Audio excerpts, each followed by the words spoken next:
Looked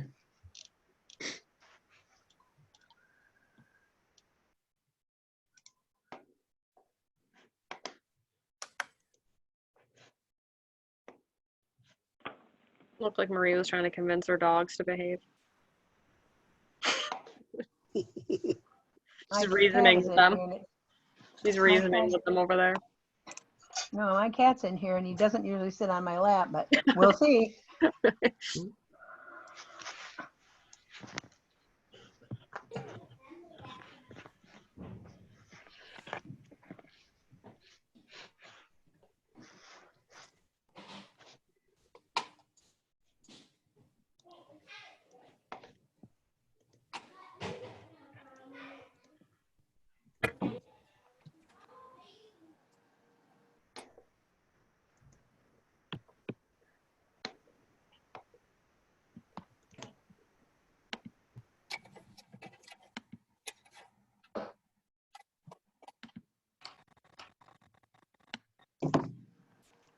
Good evening, everyone. Good evening, John. Good evening, Sean. I have 6 o'clock on the lower right corner of my computer screen. So I'd like to call the May 11th, 2020 Dexter City Council meeting to order. If everybody could join me by looking at the flag and saying the Pledge of Allegiance, I'd appreciate it, please. I pledge allegiance to the flag of the United States of America and to the republic for which it stands, one nation, Under God, indivisible, liberty and justice for all. Thank you, Justin, for putting the flag up there. welcome.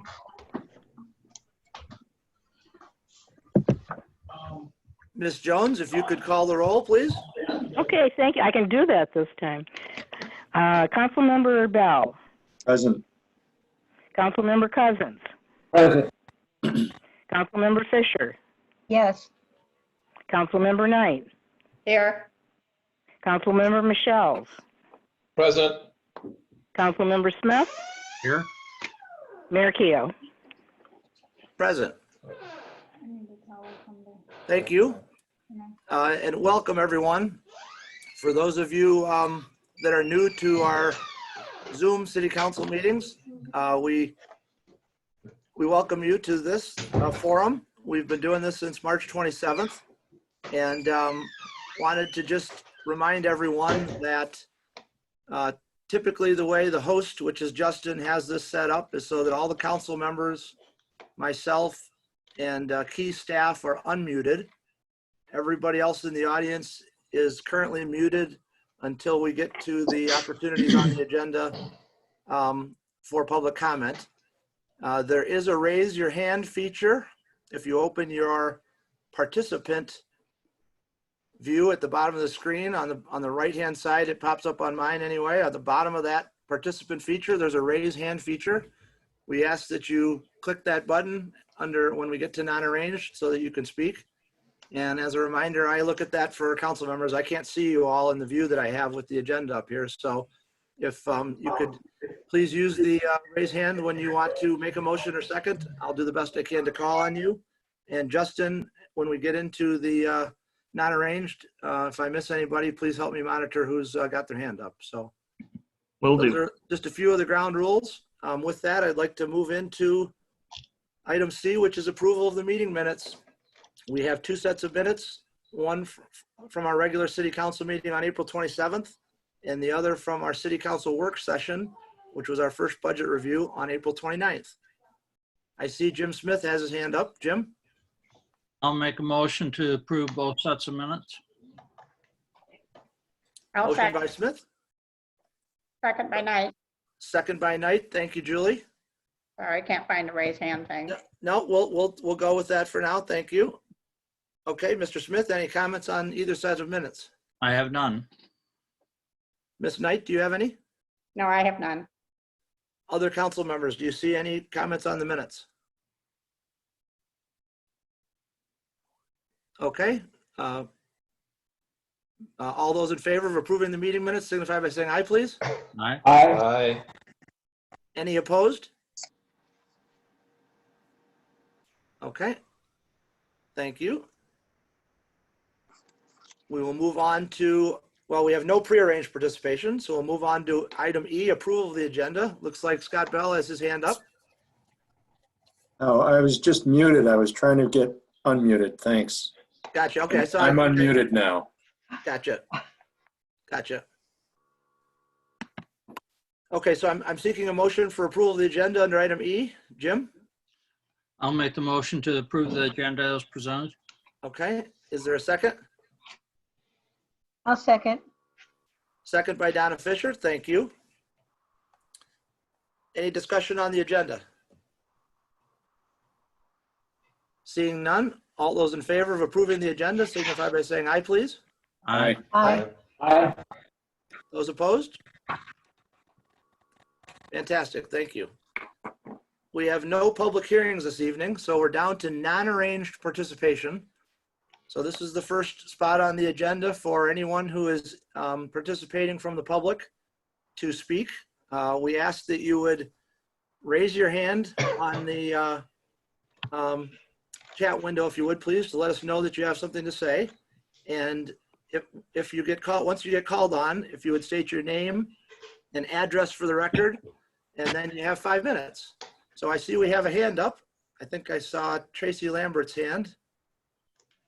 Yep, that's me. Okay, Tracy, welcome. Hi. Hello. My address is 6812 Strawberry Lake Road, Dexter. And I'm Tracy Lambert, and I have a frog in my throat all of a sudden. I actually just wanted to come on really quickly to just talk a little bit about Dexter Days and kind of share with you guys where we're thinking or what we're thinking as it relates to the festival this year. We submitted our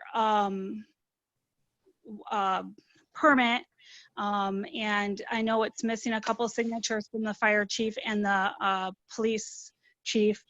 But before, we get you guys put it on the agenda, I guess it needs those pieces. And I'm just curious if it will be able to come up for a vote prior to your next meeting, simply because if everything changes and we're able to put on the festival this year, knowing now that we have the city's support for that would be much more helpful than waiting for like the middle of June or even July. We do this because our vendors, we do this for our vendors, our art booths, our food booths, and our entertainment.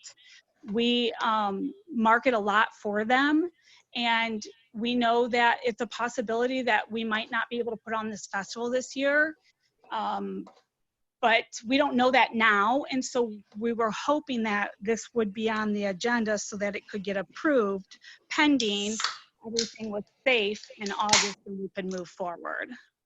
So I'm not really sure kind of where we're going to go from here, when we could expect to see it getting on the agenda, and maybe an idea on whether or not we think you guys are going to be able to approve it pending everything's good to go in August.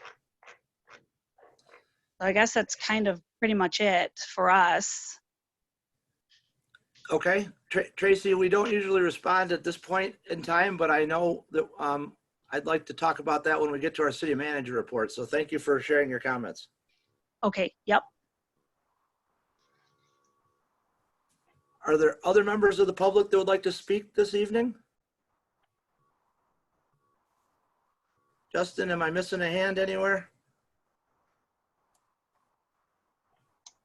I don't see a hand. Do you want me to unmute everybody and give them an opportunity? Yeah, why don't you do that just to make sure we don't miss anybody, please? Thank you.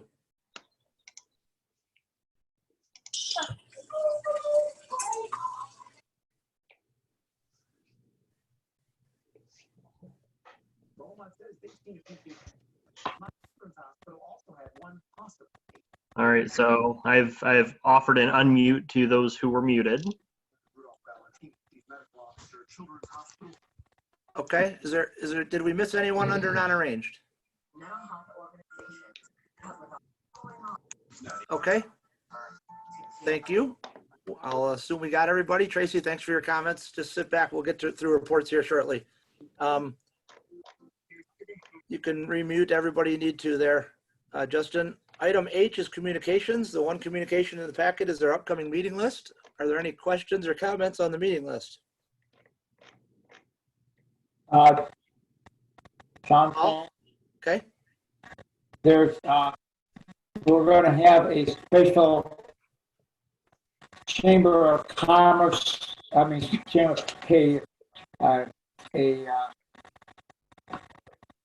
meeting with the Chamber, yes, excuse me, I just lost my mind for a second there, on the 18th, which is next Monday, okay? And it'll be at, I think at 10 o'clock, it'll be online, and I will make sure that that is supplied to the city so they know that people that want to get in on that. Okay, we don't have that number right now, and we haven't been informed of the time of the meeting yet either. It's either 9 or 10. We're meeting at 10 most of the time, but that varies. So just want to let you know there is one other meeting scheduled, which is not a regular meeting, and it's to deal with trying to work with figuring out how we can help many of our businesses here in town. And thought maybe the governor would have another answer before now, but it doesn't seem that way. So we're just being patient and trying to support our business the best we can through a variety of different ways. And I see there's some things in the agenda that some people have suggested. And I think some of them are good ideas, and we can take that up as well. Okay, thanks, Paul. Other comments on the upcoming meeting list? I don't see any hands. I'm not hearing anyone. Okay, we'll move into our first report, which is from our Public Services Superintendent. Dan, how are you this evening? Good. How's everybody today? Okay. Good. I provided a two-week written report in your council packet. I'd like to start with a couple updates on where we are with projects. We had a meeting the other day. Grand Street's supposed to start next week. I called Chris from OHM on Forest Street, and he got a hold of the contractor, and they're gonna at the latest be 2 weeks before they can get back at the latest date. So I will keep everybody updated if they can get here sooner than that. Central Street project, Fonson came in today and picked up all the mulch blanket on Central Street that was laying in everybody's front yard. They are supposed to be here the 19th of May, which is next Tuesday, to start on restoration. Today, Mill Creek Park, this morning they were working down behind city office at Broad and Grand, and they also were working down off of Baker Road, dropping off materials. That's all the updates I have. Do you have any questions on my report?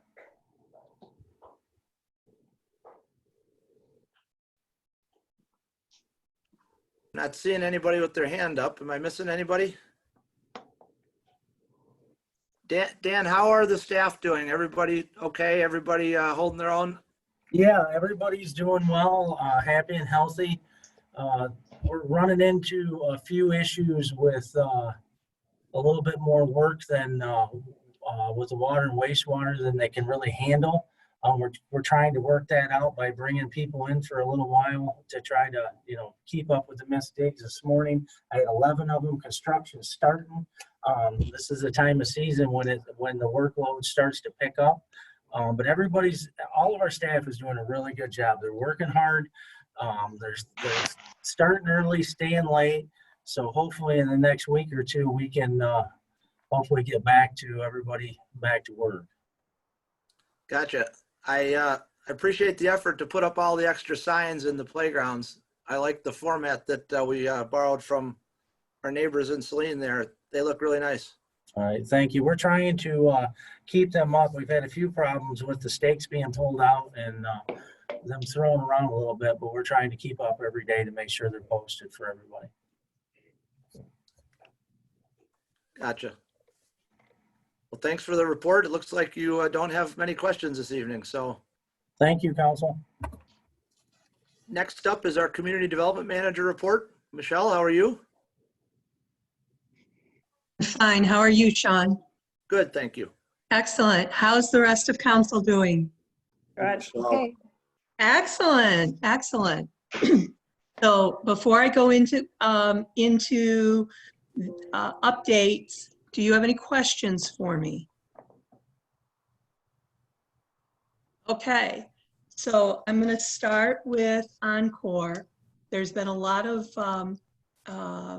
back and forth since the Planning Commission, excuse me, postponed action on their on the Encore's application last week. As I'm sure you've probably heard, it was a pretty robust discussion at the meeting. The lack of a complete application really hurt the applicant, and Planning Commission really called them out on it. But I think there was some, some assumptions made that Planning Commission doesn't want this project, or that the city doesn't support this project. And so I've had multiple conversations with Dan Cooney. I've had conversations with Courtney and Paul, and I think, Sean, you've had conversations following up with Courtney.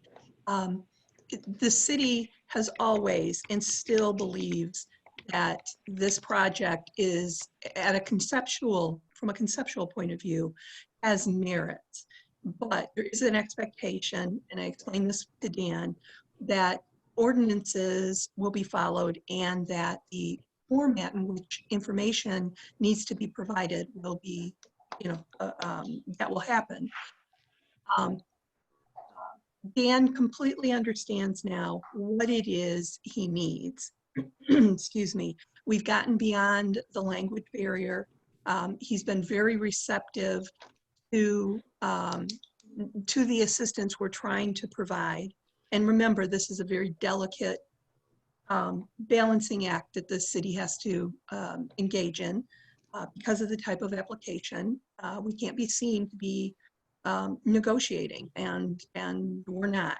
And so that getting beyond that communication issue is been challenging, but I think we're there. I did receive, excuse me, a call from Netterveld.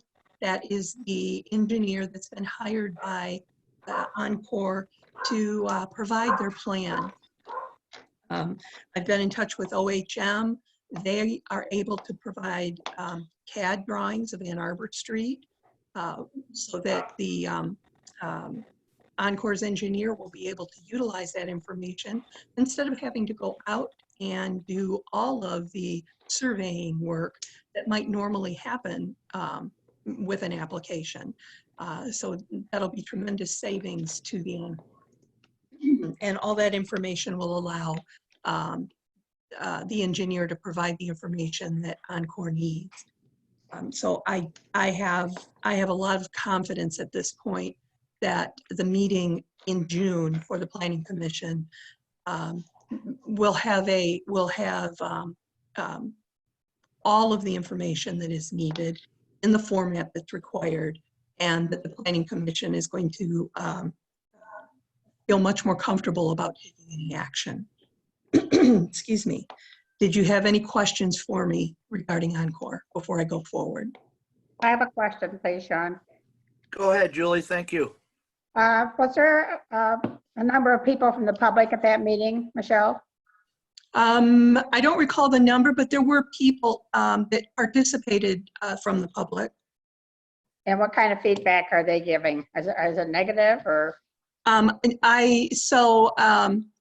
There were two pieces of correspondence, if I remember correctly, that, I'm sorry, not two pieces. There was an email that I received from a local, one of the residents on 4th Street that I provided to the Planning Commission. Comments that were raised during the public hearing and the additional one that was brought in last Monday from the 4th Street resident, the biggest concerns are the parking. So, excuse me. Like I said, the conversations that I've had with Dan, as well as with his engineer today, I think they're going to be able to address what their parking needs are, and to the comfort and satisfaction of the Planning Commission, and hopefully ultimately City Council. Their engineer also said that they have reached out and are having dialogue with St. Andrews about a shared use agreement for the parking lot there. So while that's not been finalized, the fact that they have reached out and they will put in writing that they are committed to working on that, it will go a long way for them, I think. Good, thank you. You're welcome. Okay, so there's you'll also notice in my report, there are a couple of suggestions, if you will, regarding business assistance. One came from a local resident, and her suggestion was to maybe repurpose parking spaces, on-street parking spaces on Main Street, north side, between Alpine and Broad, to allow the 3 food service businesses, Riverview, Dexter's Pub, and Dexter Creamery, more space than is currently provided on the sidewalk, so that they could do outdoor seating. And that thought was in anticipation of at least the initial opening or business openings that may start to happen after the 29th of May. It's an interesting concept. I certainly would want input from the rest of the businesses like Wits End and the Barber Shop, Ruby's Makery, on their thought about not having parking right in front of their storefronts. But there are a number of different communities pre-COVID that have utilized on-street parking spaces for outdoor seating. And I really would like to know, just at this point, do you see that as being something that the city could or would be interested in at least looking at? Yes.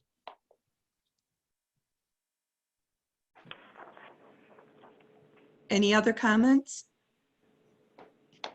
As a former restaurateur, I know it's going to be very difficult, even at 1/4, 1/3, 1/2 of businesses. So I realize it does affect other businesses along the way. You mentioned us, Wits End, et cetera. But the restaurants are going to have a tough time no matter what happens coming back, and we may lose some of them. And we'll feel bad about that. But so anything that we can do to help them out, if they could do with some spacing there, an outside seating could be helpful. And yet I don't know if any of them would want to do that, because other than the pub there doesn't have, I don't think, anything that they purchased already to do that. So they purchase also above and beyond what they have right now. Good comments, Paul. Thank you. Okay, if there's no other comments, then I'll move on to the second example. And this is one that I'll go, it's something more in the DDA's realm. It could be something that both the city and the DDA consider, because we do have other businesses outside the DDA that could benefit. It's an example, excuse me, that comes from downtown Midland, and they created a gift card stimulus program. And basically, for every $25 gift card that's purchased, the DDA would provide an additional $10 gift certificate to that same business at no expense to the purchaser. That way, that person is not only it's an encouragement to get somebody to purchase a gift certificate from that business, and then, excuse me, the DDA sends a check to the business for the gift certificate that was purchased. So say 100 $25 gift certificates are purchased for Joe and Rosie's, just as an example. The DDA would provide a check for $3,500. Obviously, there would need to be a budget established for that. You'd want to make sure that that was something that not only the DDA Act would allow, but that the DDA plan would also allow. Now, obviously, none of the DDA plans anywhere in the state of Michigan have a line that says, in the case of a COVID pandemic, you can use your funds for this. So you look at things like, what are the goals and programs or expenditures that are listed in the DDA plan and in their TIF plan for things like marketing and business assistance. And I'm confident that those do exist for our DDA, but it is something for them to talk about before, jumping headlong and deciding to do that. It will require a significant amount of additional administrative work to make the program happen. So I hope you all have had a chance to look at the information that was in your packet and let me know if you've got any feedback that you can give me on it. So do we buy the gift certificate through the business or through the DDA? If, as a person, if I want to buy a gift certificate? So the gift certificate gets purchased, if I remember right, in the information that was provided as an accessory to my report. You're working with a local bank, and the gift certificate comes through that local bank. Excuse me. I don't have that ancillary piece. Hang on, just a second. Is it here? Here we go. Excuse me. So, excuse me. The revenue comes in for the gift card to the city, if I remember correctly. The city deposits that money with the bank. So it's not like they're going to the local business and buying that business's gift card. This is going to be a generic gift card, if I understood this correctly. I think it's still to a specific business. It's just you Yes. purchase it through the city. Correct. And then the gift card's more specific. There must be a way to make it specific. Yes. Well, let's say I want to get a $25 gift card and give it to my sister for her birthday to go to the pub. So I go to the city and say, I want to buy a $25 gift card. Mm-hmm. Sister? Yeah, it's an online system that would link to the city, because then the city would cut the check to the pub, for example, for the $35. Well, then how does I know my sister? How's my sister going to know I got her a gift card? The system provides an immediate e-gift card. I see. Okay. So, yeah, so she would get an email with a gift card. Okay. Thank you. That makes it much clearer. Yeah. So there's a lot of stuff to unpack with it, but I really wanted to know what council thought of it. You know, you're going to think of things that I'm not, and I don't want to waste a lot of time on this if there's not any support for it. Paul here, I think that more accurately, the support should be, first of all, talked about at the DDA to figure if they want to work at the project. I don't know. Initially, it seems something that may be beneficial, but I don't know that. And does the DDA have money? You know, I realize they're not as big as some of these other cities, so they may not have 35 or 25 or $3,500. I don't know what they have. So can we have that promise from Sean that could be on the agenda at the next DDA meeting, which I think is the 4th Thursday of the month? Is that correct? Yep, Paul, I think that it's Michelle's intent to put it on that put it in front of the DDA. But I don't know, it sounds, I'm not sure that this is necessarily something that I'm in favor of. I don't know that I understand the logistics of the money flow yet. So I don't know, but I mean, I think it'll be talked about at the DDA. You have talked about it? No, we have not. Have not yet. It just came up last week. Gotcha, okay. Thank you. Right, it doesn't, I haven't provided you with a lot of details with it. I don't know all the details with it. It's an idea, one of the better ideas, in my opinion, that have just come down the pike. And I thought it was worth at least finding out at first blush what you all thought of it. And likewise with the DDA. And if it's something you want more research done on to provide all of the details and how the mechanics of it would work, I can come back with that. But like I said, if this isn't the type of business assistance route you wanted to go into, even as an investigative, I needed to know that up front. Yeah, Michelle, one of my concerns is that the DDA, by virtue of that boundary, is like reaching out to a subset of the population of businesses. You mean a subset of the businesses within the entire city, right? Yeah. Right, I get that. Yeah, and I'm a little concerned about the precedent of trying to come up with a support network for only a fraction, so to speak, if it's through the DDA. And I don't know that I don't know how much of an impact, let's say $10,000 is going to have, using the Midland example of 25,000 spent on 1,000 gift cards and an extra 10,000 gets divided amongst X number of businesses. I don't know if that's. Those are valid questions. For the mechanics of setting it up and doing it all and the extra accounting and when we have a lot of other things to be mindful of, but that's just my own feeling. Like I said, the DDA is, I think, going to talk about it next Thursday.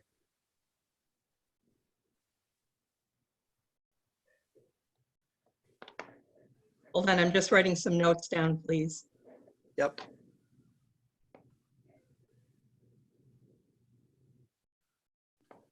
While we're waiting, Sean, I can't hear Paul Cousins.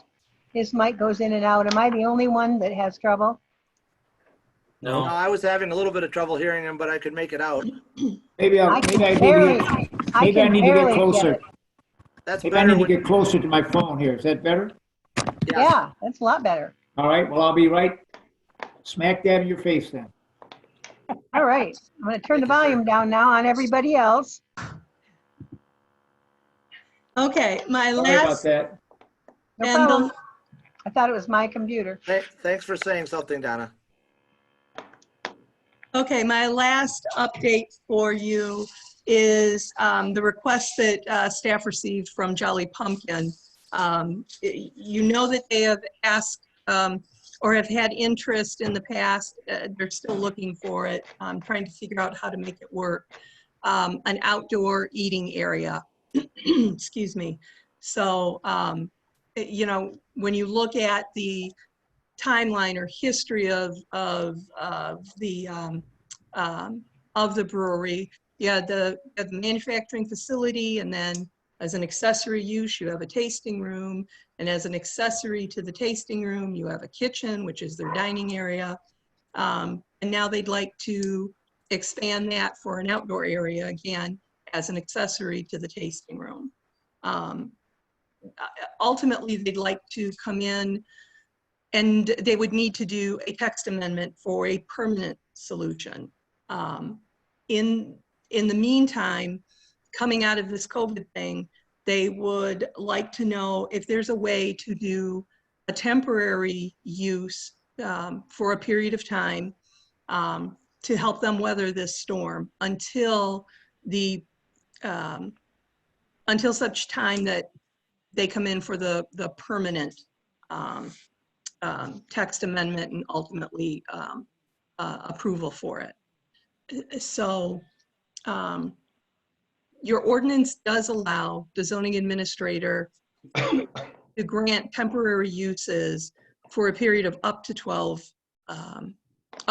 months in any zoning district.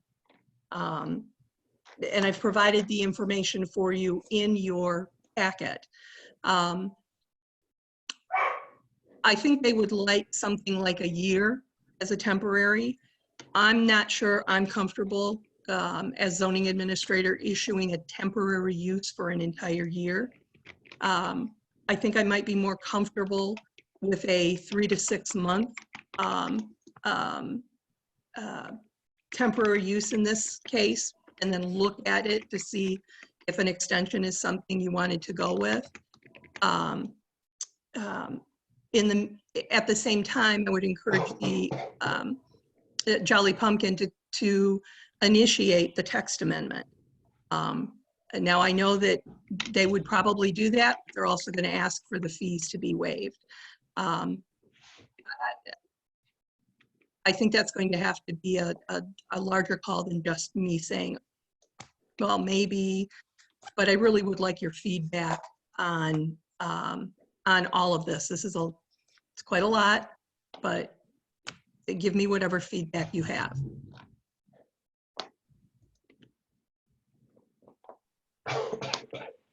How long, Michelle, how long is the process of the permanent text?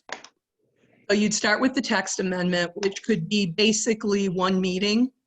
Very similar to when we added the tasting room as a special land use to the manufacturing in the RD zoning district.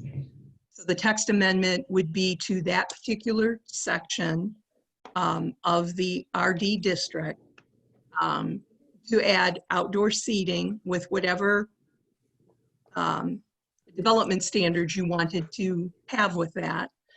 That'd be a public hearing with the Planning Commission. If they were comfortable with it, they could make the recommendation to council, and then council would consider it at their meeting or their second meeting of the month.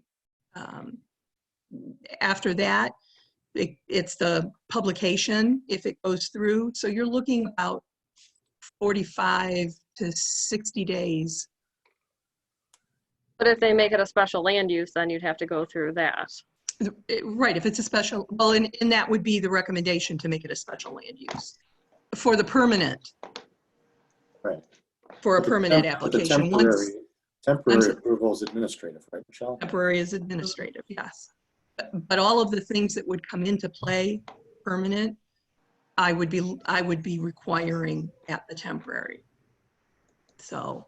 Paul, I cut you off. I apologize. No. I just, once again, I think as a former restaurateur and as all the rest of them are struggling, and it says there may be the survival, I think it should be done on a trial basis here if it works. You know, the great questions have been asked here, whether it's going to have a tent, how many days they are not open. I know on certain days as well, so that tent would not make a lot of sense, in my opinion, if you're going to have it there all the time. Tents are expensive. If they just want outdoor seating for a period of time there, that could help them with the 6 feet away from people. But to me, the temporary process is there, and I think I'd have to have a lot more detail, as Michelle has explained, about wanting a permanent process there. But if we do anything temporarily, remember it's going to be June. We're halfway in May. We got June, July, and August, and they may get a few days in September, but it's not going to be a long time anyway that they're going to be there. Maybe 4 months at most. Mm-hmm. So to give a little bit more details for you, there would be a tent. There would also be a tent, and it would be the grassy area. They're proposing the grassy area to the left of their parking lot, directly in front of the building where you walk into the tasting room now. So if you're looking at their front door, it's to your left. The entire area would be fenced off with a fairly decorative, removable a fence system. You have chains and posts in the downtown. I think they're proposing something a little more, a little more in keeping with their, with what they do. So it's a temporary wooden fence around the entire area, so that people aren't wandering off premises with alcoholic beverages. You would have 3 or 4 picnic tables outside the tent, as well as a few picnic tables inside the tent. And there would be an area for horseshoe pitching. No music. Trash receptacles would be outside.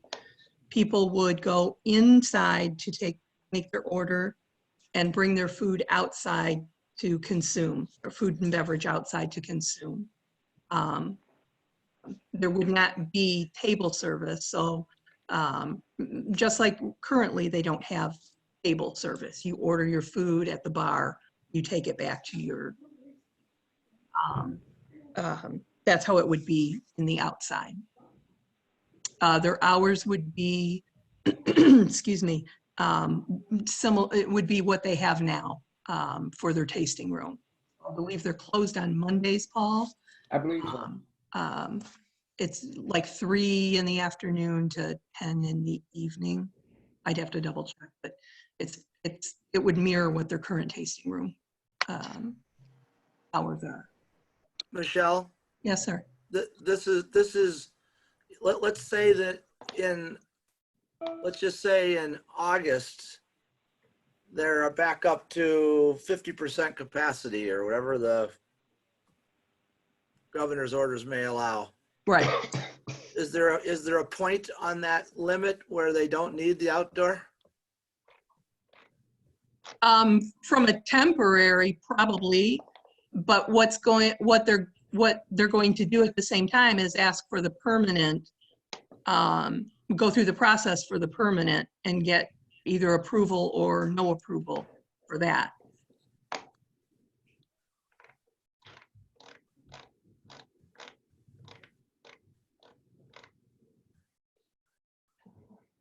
Okay, Is that- but you, at their cost or? To go through the text amendment, I've always submitted to them that it would be at their cost. They're asking for it to be waived. For the permanent? For the permanent, yes. To go, they're asking for the cost to amend the ordinance to allow the permanent. They're asking for those costs to be waived, and would the city initiate that instead of them having to initiate it? Yeah, I don't like that precedent.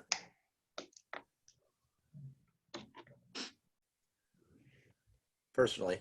Mm-hmm.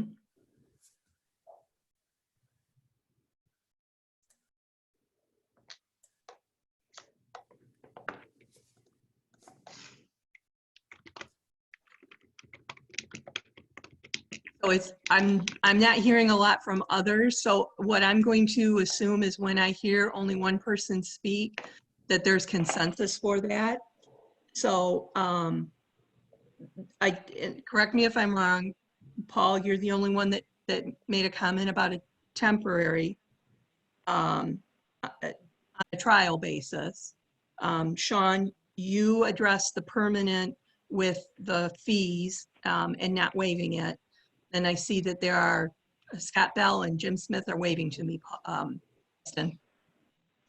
Okay, I see Scott's hand up. I'll call Scott first. Thanks, Sean. Just wanted to say I would support the temporary. It sounds reasonable, and the permanent's an entirely different question, though. And I agree with Sean. I think it's a bad precedent to waive fees like that. Okay. I'm in favor of the temporary Jim as well. Smith? So. Jim, I see your hands up. Jim Smith, please. Yes, I am not in favor of either temporary or permanent there. Okay. Donna? I concur with Scott, except I have one question. The entertainment piece of it is more than just helping them get on with their business. So I'm I don't know if I want to set that precedence. Which, The which, horseshoe pitching and the, oh, the horseshoe pitching. and you said music? They, in the permanent setting, which that would all still have to go through site plan and special use review. So When you've you- got, okay, go ahead. When you started to speak, I thought we were approaching this from they're struggling and what can we do to help them along? And now it's pretty much shifted over to kind of an idea that they've had for some time and let's just do it now.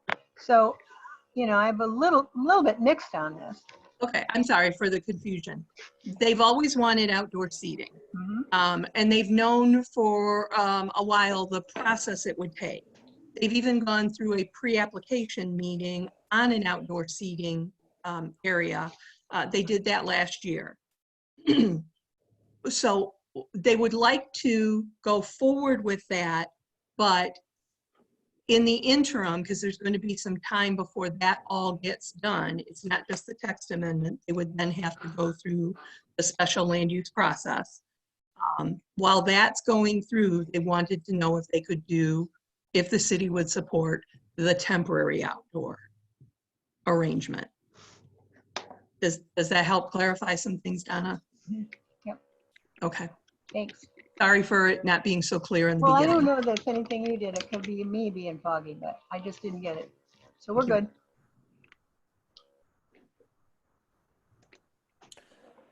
Julie or Zach, did I miss a hand? Yes, I would like to speak, please. Okay, Julie, go ahead. You're recognized, please. Thank you for waiting. Thank you. Yes, I am definitely in favor of the temporary, particularly if businesses are struggling through this COVID-19 issue. I am definitely in favor of the temporary.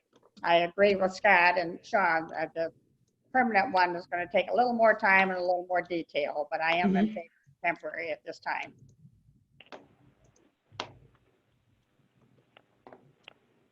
Well, I appreciate all of your feedback.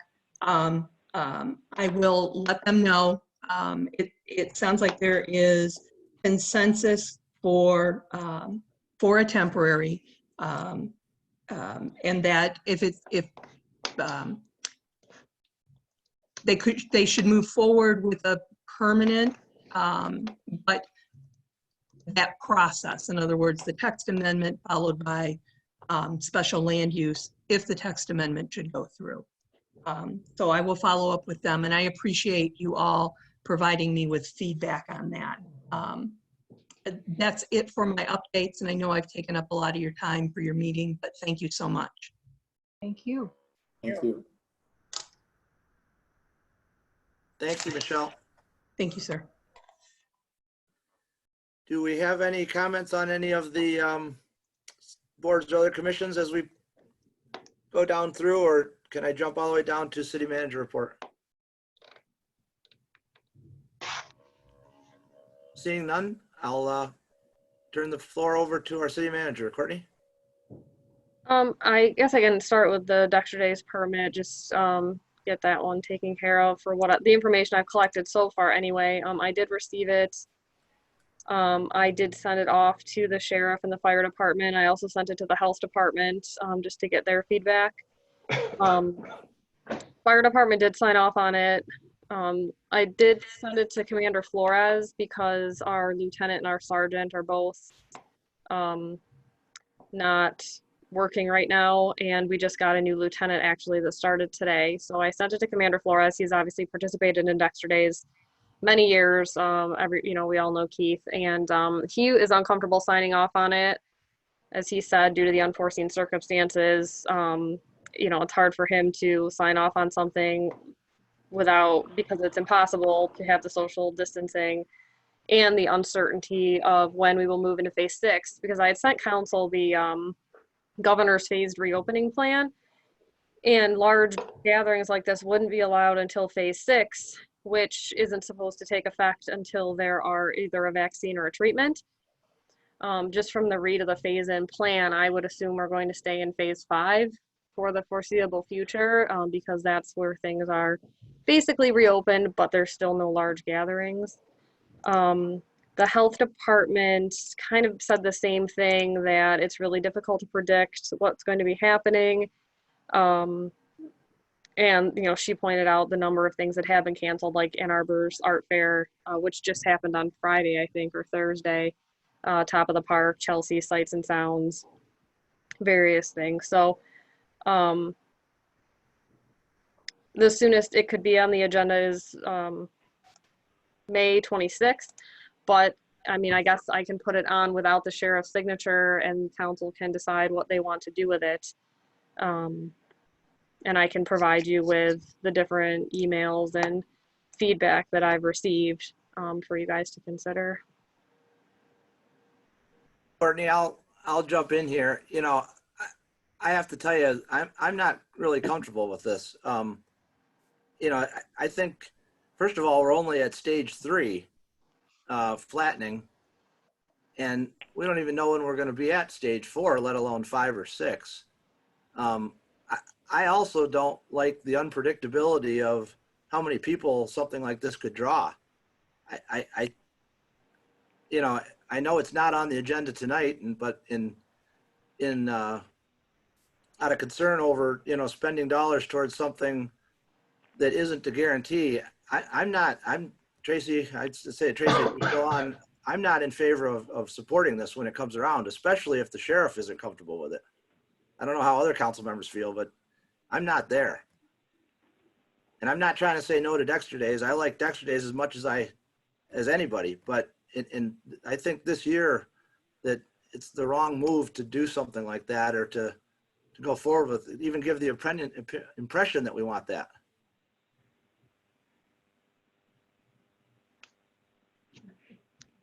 Michelle, or well, let me call on council first. Scott. Yeah, I just wanted to echo your opinion, Sean. I think I seriously doubt we're going to be in phase 6 in 3 months in August, and so it may be a moot point anyway. But I don't think that we should be encouraging this right now. Thanks, Scott. Jim Smith. I agree with both you and Scott on that. Michelle? I was wondering. I see Michelle has her hand up. Yep, thanks, Sean. I was wondering if Tracy and the committee had considered maybe rescheduling it into the fall when there may be more concrete details or information on holding larger gatherings, and maybe we would be in that final phase of the governor's plan. That was just my thought in my head. Yeah, I think the concern there is just that whenever flu season starts, it's supposed to come back, so we could end up back. Right. Sean, do you want me to unmute Tracy?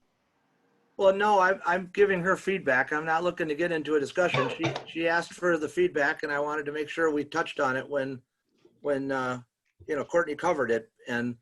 But I mean, you know, the fact that the sheriff didn't want to sign off on it is a very powerful statement, especially given that they're the ones that would be, you know, they bring in extra people to, you know, help us with that event, as Tracy well knows. But you know, I'm just not comfortable with it. So you know, I would encourage well, I mean, they can ask for it to keep coming forward, I suppose, but you know, I don't like, I'm offering the feedback ahead of time, and would hope they would make a decision not to want to go forward, and understand that we're trying to make a decision that's at the best interest of the most people within the community. This isn't a decision against Dexter Days. I mean, I would look forward to it next year or whatever when the time is right. But I just don't think this year is the right time to be going forward with it. Sean, may I make a comment? Sure, you can. Thank you. I have mixed feelings on this because I know how hard these girls work, and their whole team, and I've sat in on their committee meetings a number of times, and they're very, very organized, and they work very hard on this. And so I have really mixed feelings on it, but I guess I understand what you and Scott and are saying as well. It's probably maybe not the best time to go forward with this, considering the crisis we're in. So Thanks, Julie. Well said. Any other council members want to comment on that before Courtney goes off to other topics? Paul here. And, Paul? well, I think I explained my feelings last time. You know, I kind of made the silly comment that I've never been within 6 feet of anybody in the beer tent, social tent, excuse me.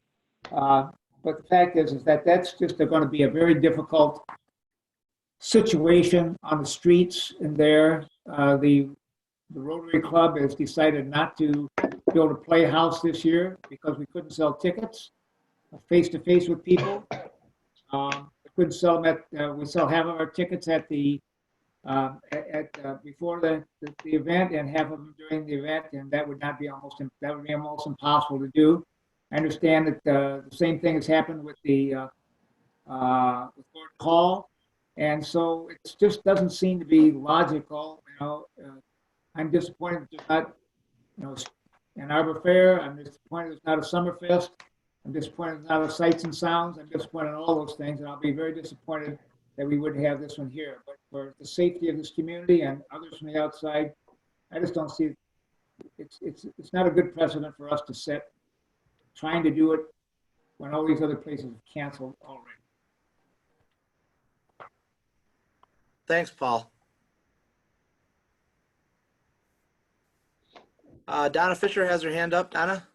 Yeah, we just had a committee meeting from Arts, Culture, and Heritage, and we spent the entire time feeling bad about getting rid of it, and then adapting to, well, what can we do? And so we're going to do some stuff online to sort of keep our presence known, but we are not going to do anything to call people together on the streets, in the park, for any of that. You're talking about plein air now. Yes, yes. That's the week after Dexter Days, correct, Donna? But we are not, we're doing things online, perhaps painting sale, but we're not doing anything connected to plein air that brings people together, if that helps. Thank you, Donna. So kind of on that point, you know, like Donna said, ACH met last week, and what they've talked about and what they've recommended to City Council is not moving forward with the exhibit and tent. Still inviting artists to come and paint in the community, but canceling the children's workshop, the adult workshop, the weekend exhibit, and then taking all of the paintings that are produced that week and trying to do an online sale. Thanks, Justin.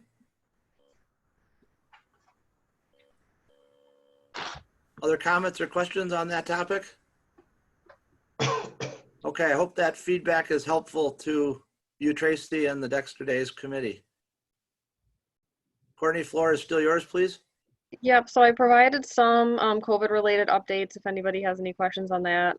I'd reach out to Jim Carson just as WAVE and Senior Center and got some updates. We're pushing the different methods you can use to sign up for absentee ballots for August and also eventually for November. We do have our second budget work session this Wednesday at 6. When we had our last budget meeting, we talked about the 2 signal projects at Meadowview and Dexter and Arbor and at Baker and Maine. And if council is comfortable with those, I'd like to make those an agenda item for May 6th to get them approved so that Dan can order the materials, and then that's our signal engineer, and then have everything ready to go in July. So unless there's an objection to that, I would have that as an item for the 26th. I had a note for Justin to talk about plein air, but he did that already. Justin, do you want to cover, I guess it's only if anyone has any questions on the charter amendment petition. The Attorney General has recommended or indicated that that should be on a November ballot, not an August ballot. So that will be the case. I think that's about it, unless anybody has any questions. Or anything about the Parks Master Plan survey, which you could also just send to Justin separately, but he included their draft survey. Courtney, how are you and your staff in the office doing? I think we're fine that half the staff is here, and then half work from home. We'll probably continue that for a while longer. We do have more of the ability to work from home than the guys do, obviously. And we're in a closer knit setting here. Yeah, understood. Understood. Okay, good. But I Thank you. think, you know, the service is continuing. Gotcha. Are there questions for? Oh, I see Scott Bell has his hand up. Sorry. Thank you, Justin. Scott? Yeah, Courtney, your report says, the first paragraph under the COVID update says, you're hoping to have all staff present starting the week of the 18th. I assume that was written before the governor extended the stay home order. Well, I'm gonna have to have the DPW and the, I'm likely going to have the DPW and the water wastewater coming in. They're essential employees. They could have been coming in the whole time. That's fine. I'll probably keep the office staff at the half and half that we're doing Okay. now, because again, just like them, because the governor's opening more of the economy, it's creating more work, and not all of it can be done remotely. Understood. So, And have you, I see the mention of wearing masks and distancing, but have you thought about other measures, protective measures that would be taken in the office setting? yeah, we have hand sanitizer and wipes and, you know, different things like that for, you know, if somebody wants to use that after, you know, they touch the microwave or, you know, anything shared. So we do have and we have been wearing the masks, basically the whole time we're in here. So. And are people self-affirming that they're symptom-free? Yes. Yes, we're Okay. doing that. We don't have a thermometer, yes, but it's posted on the doors. Yeah. Yeah, okay. Good question, Scott. Thank you. Other questions for Courtney? Okay, seeing none, I'll move on to my report. I don't have too many updates. I just wanted council to be aware that I've started going over the list of student applications that we've received, and plan to try and make some progress on that so I can have the recommendations back to you, if not at the meeting after Memorial Day, but certainly the first meeting in June. So that's out there. Justin's done a nice job of summarizing those for me, and we do have a good amount of interest, which is good, even some repeat folks. So that's all very good. Does anybody have any questions for me on my report? I only have one comment, Sean. That's in your COVID, you know, the 19th, COVID-19 prepare, change. I like that. My son has been walking a lot on the paths, and he feels that there are a lot of people that are not wearing masks. Is there any way that we can emphasize that by putting a sign up in the path?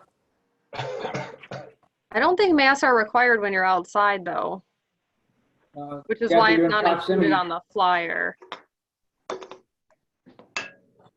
Yeah, Paul, I can tell you as a walker, I carry a mask with me, and generally if I just keep it in my pocket, and generally if I see a group in front of me, I pull it out and either at a minimum take it with my hand to my face, or I put it on real quick. It doesn't take me any time to loop it over my ears.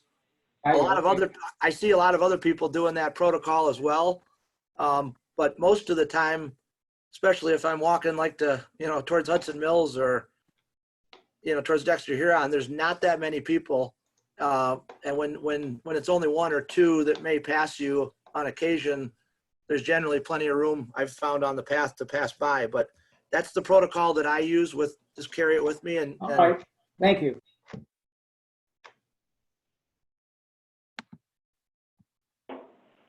Okay, I will keep this going. I do want to remind everybody that our next council meeting is on the 26th, which is the day after Memorial Day. It's the Tuesday.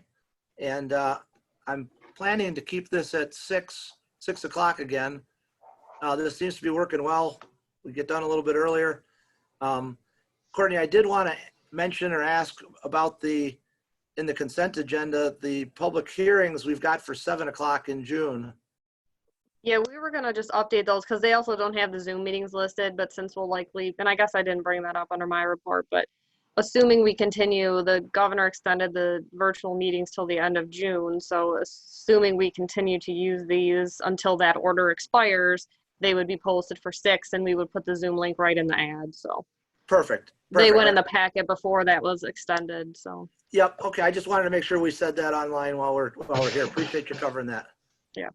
Yeah. You had reminded me of that before. So thank you for covering that again. Okay. I see a question from Mr. Smith. Sean, under your upcoming activities, I didn't see the fire board meeting listed on the 21st. I may not be able to attend that, but you're right. I forgot to put it in my meeting. I don't have the DDA on there either, and I should, which is also the 21st. Okay. I may not be able to attend the fire board one though, Jim, just so you're aware. Okay. Thank you for that. Sorry about the leaving off the DDA meeting. Okay, Councilmember Cousins, anything to comment on your member report? Nothing, thank you. Okay, then we're down Donna to. has her hand raised. Thank you. I got it. Thank you very much, Justin. Ms. Fisher, you have your hand up for consent agenda? I do. I'd like to move we approve the 3 items listed on the consent agenda. Bills and payroll in the amount of $119,925.54. The setting of a public hearing for budget, June 5th, it says, perhaps we'll adjust that. And a public hearing for water and sewer ordinance review. Okay, motion by Ms. Fisher. Jim Smith, you have your hand up? Yes, I'll second. Thank you. Second by Jim Smith. Ms. Jones, there's no discussion on the consent agenda. So Ms. Jones, if you would call the vote to approve the consent agenda, please. Okay, Cousins, Yes. Knight, Yes. Bell, Yes. Fisher, Yes. Michelle, Yes. Smith, Yes. Keo. Yes. Thank you. Motion carries. Consent agenda has been approved. Excuse me. We have no old business under item K. So we're down to new business item L1, which is a discussion of the reconstruction of 3rd Street and Broad, or 3rd and Broad. So I'll turn this back over to Courtney to introduce. I see Patrick's online, but I'll let Courtney take it away. Yeah, so we just thought because we had a little bit of a lighter agenda, we would try to get some feedback on some basic concepts for the 3rd Street project. It's 3rd Street with an extension onto Broad that's basically dependent on how much work we do and how far we can make the budget stretch. So there, OHM prepared a memo of kind of some of the basic things that we need to have some general feedback on so that we can move forward with the design. And that'll also allow us to take the design far enough to have citizen input and definitely the business input that we need. Patrick, I don't know if you or Marcus is gonna take us through. Yeah, Marcus will handle most of it, but just to do a quick kickoff. As Courtney mentioned, we're looking really at the stretch of 3rd, starting at Dexter Mill and heading around the corner. And so what we wanted to do today is hit a couple of the high level items that we're considering as we put our design together. And then there's a few items that we need some direct feedback on. And those are kind of queued up in the memo with just a little icon that basically calls those items out to questions. So with that, I'll turn it to Marcus and we can work right through it. Good evening. Thank you, Council. Courtney. So you have in your packet the memo dated May 6th, and I'm probably just going to kind of run through that, hit the highlights of that. As Patrick mentioned, the project is 3rd Street, starting at Central and continuing up to Broad and around the curve westerly towards 4th. And how far we can get is going to depend on some of these items we're going to touch on tonight. The schedule for the project is in the memo. We're pretty much on schedule. I don't think we'll have any issue getting the grade inspection package, which is roughly 70 to 80% complete plans into MDOT in July. The one piece that's a little bit fluid is the public meeting slash business with the mill and the funeral home, just based on the social distancing requirements. So that may push a little, depending on what we're able to do and how soon we can do it. The repaving project is the 3rd Street segment is envisioned as 2 11-foot lanes with concrete curb and gutter, which pretty nearly mimics the footprint of the road that's there today, with the exception being the existing road is shoulders. So, but generally the width and footprint of the road would remain the same.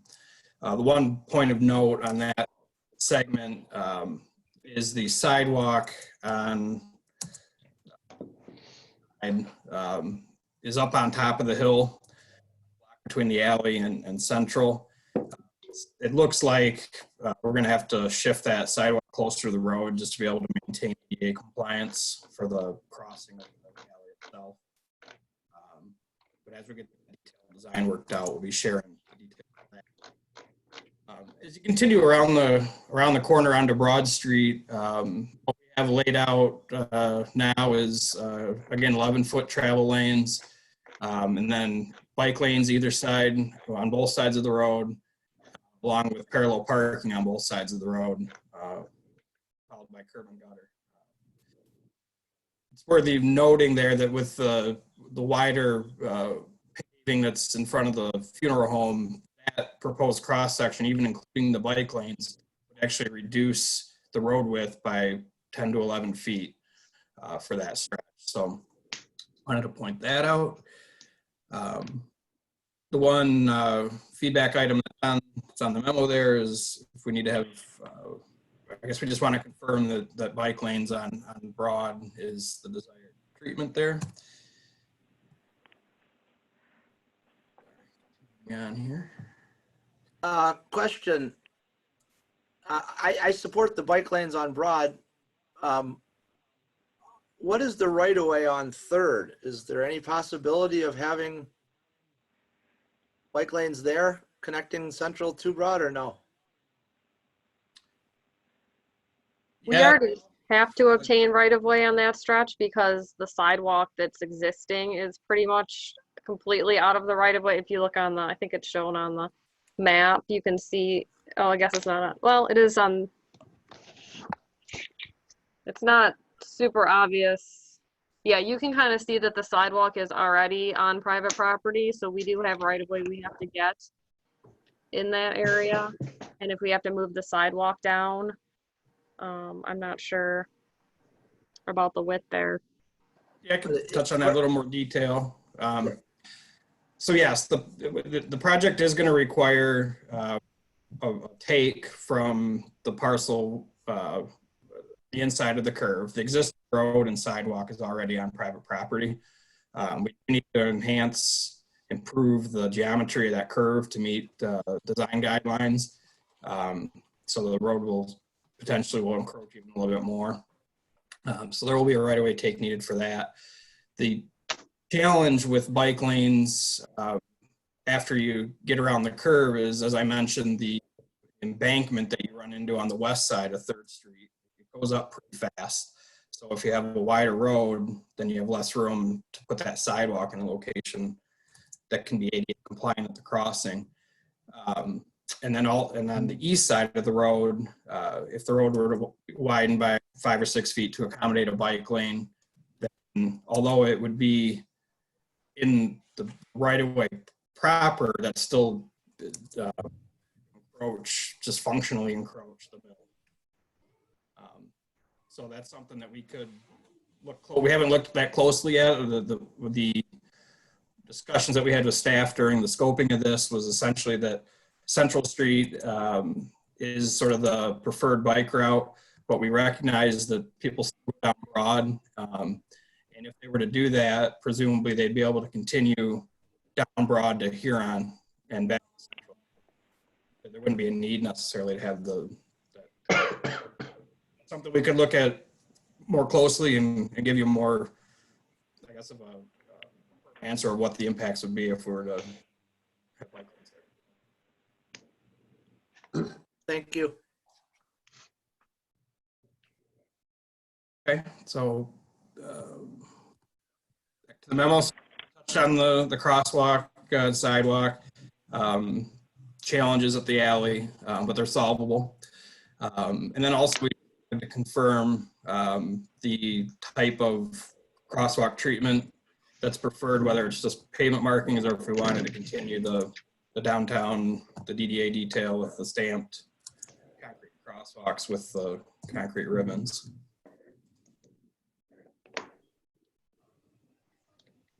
And then the last two items in the memo, the stormwater management, this is item on this project. There's a couple different alternatives that are being evaluated. We still need to get the right of entry permit from the railroad to complete the topographic survey along the railroad ditch, which will answer some of these questions. I'm happy to get into more detail if council would like, but I think it's laid out pretty well in the memo. And the bottom line is the solution is going to be some type of hybrid, most likely some type of hybrid option that incorporates some infiltration, some BMPs, and potentially rearranging the drainage a little bit, maybe trying to send less of it to the railroad because the DPW has long-term concerns of maintenance ability there.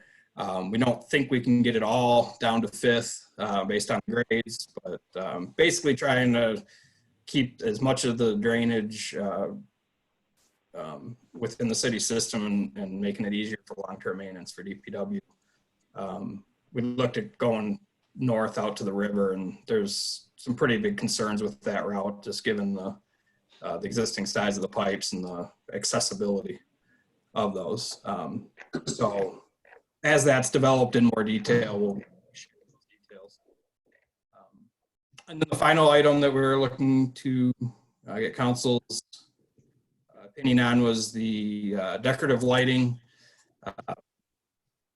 Whether that should continue down 3rd Street, whether it should be on Broad or both or neither. One thing I'll point out just for your information, it appears looking at the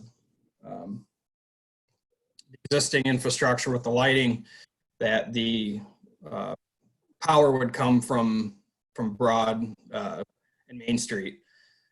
Because this project doesn't go all the way there, if lighting is preferred either on Broad or 3rd or both, it may make sense to design it now, but not install it now. And when that section Broad in between is completed, then especially when the power is brought to the limit of this project, then those light bulbs could be installed at that point. Because you'd be looking at putting in a couple blocks of conduit just to power them in the meantime. So whether it's now or later, we still do need feedback on whether decorative lighting should be incorporated. Pretty much covers the memo. That's where we're at, and I'd be happy to, Patrick and Courtney can answer any questions. Thanks, Marcus. Marcus, my thought on the lighting is we probably should have some type of lighting near the crosswalk.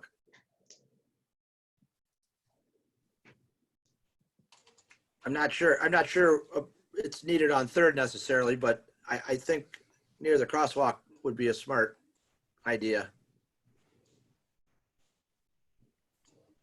So Sean, with that comment, you also think it should go all the way down Broad Street to Main? The lighting? Yeah. Yeah, I kind of do envision Broad with lighting, but maybe I'm not the only one. I mean, it doesn't have to there, but I kind of see it that way. It's already started part of the way down. Yeah, okay. Just a question. I agree with you. And I haven't made up my mind about 3rd Street yet. Yeah, I would think maybe Broad but not necessarily 3rd. But I like your idea about the lights at the crosswalk. Well, and the other idea I'll just throw out there, you know, it looks like from the last map in the packet that the sidewalk from Central to the alley and at least a little bit past the alley is within the right of way. Is there a possibility that we could create maybe a moderate retaining wall there, maybe out of stones or something that looks nice? I mean, drop it a couple feet and be able to use that space. Then the sidewalk could be up against the retaining wall. You know, Broad has that unique ability of a retaining wall along quite a bit of it on the, what are we calling it, the north side. It might be a nice feature to have along there, and it would give us room to look at potentially having the sidewalk a little further away from the street and maybe even adding bike lanes. I don't know. I'm just asking. Yeah, that could be done. We could look at that. I mean, cost, of course, could be a factor on this. You getting retaining walls. That's not something that was envisioned, the preliminary scoping, but we can take a closer look at that to see what that would entail. I don't think it would have to be very tall, is I guess what I'm thinking, but maybe I'm wrong. I do know there's quite a steep slope on that one section that you pointed out.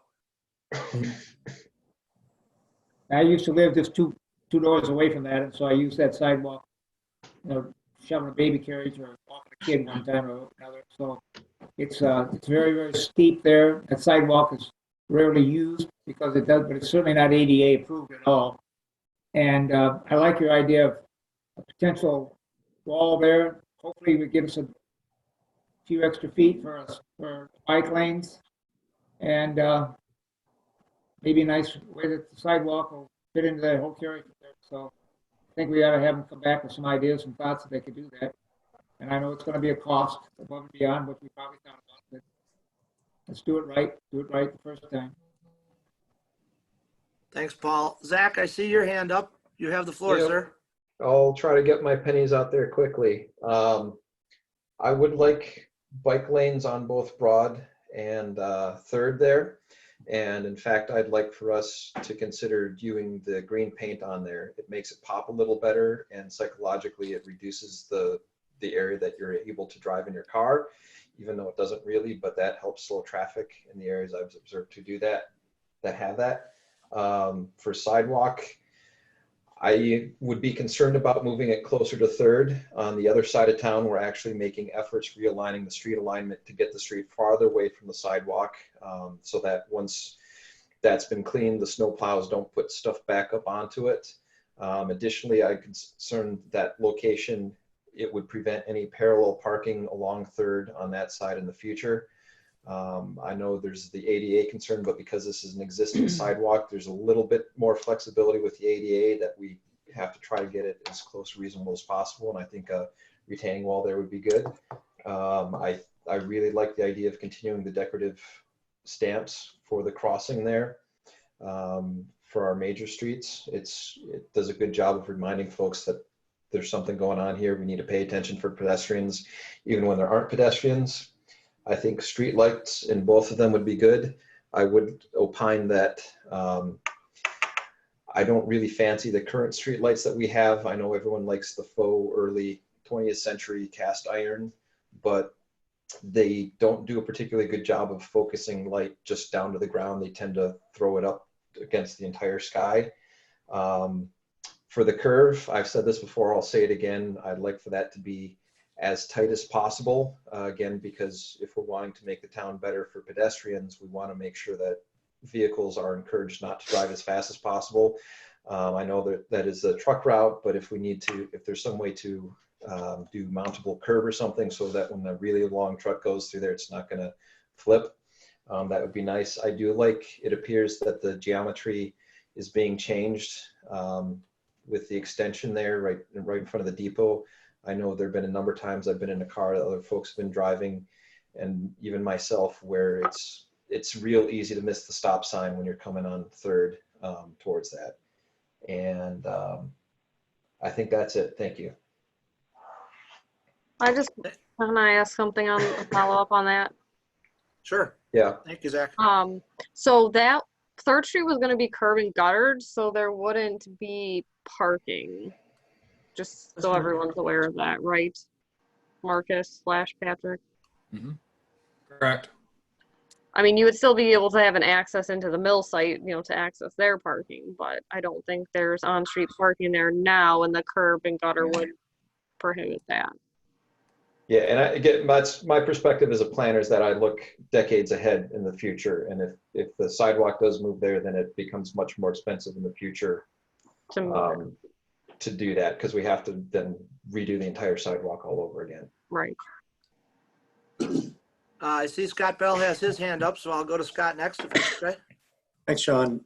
2 comments and a question. So I wanted to support the bike lanes on Broad and the stamped crosswalk. I think is a good idea for the reasons Zach stated, if no other. I mean, it's a good visual cue, a reminder to vehicles.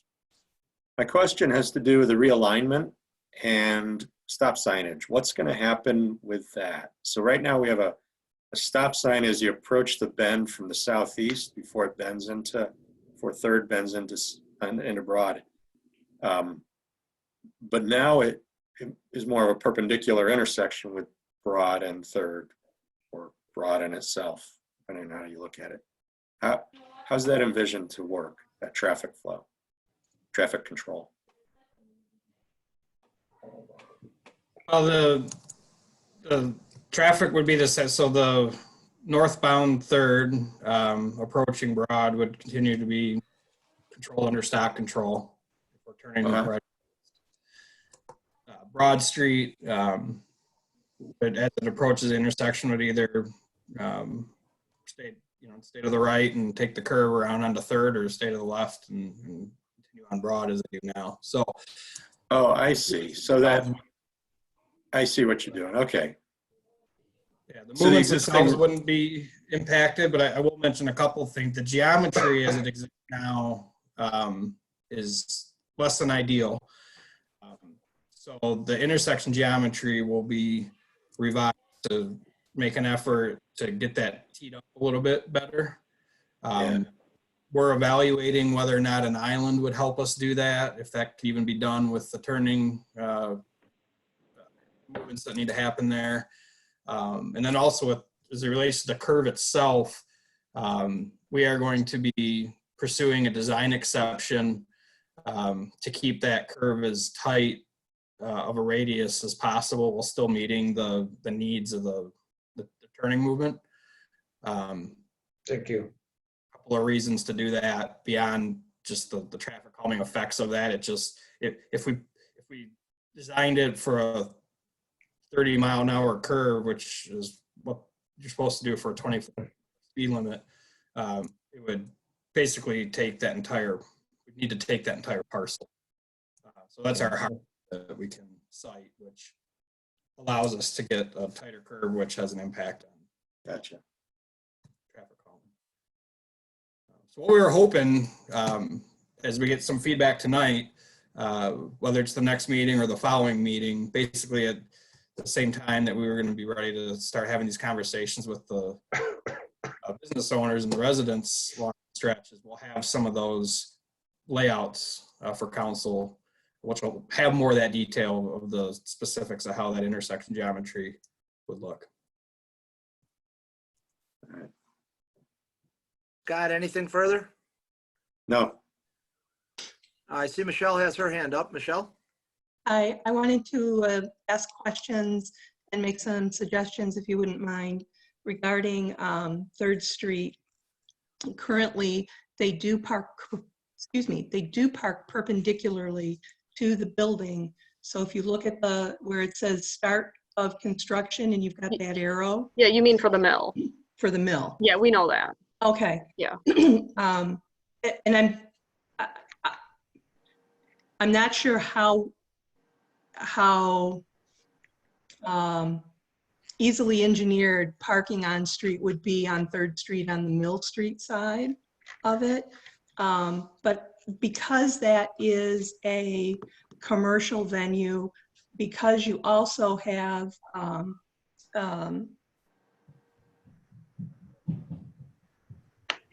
the cider mill, sorry, little brain fart, down farther on Central Street, I think we have to be cognizant that we need to put as much on-street parking as we possibly can on 3rd Street.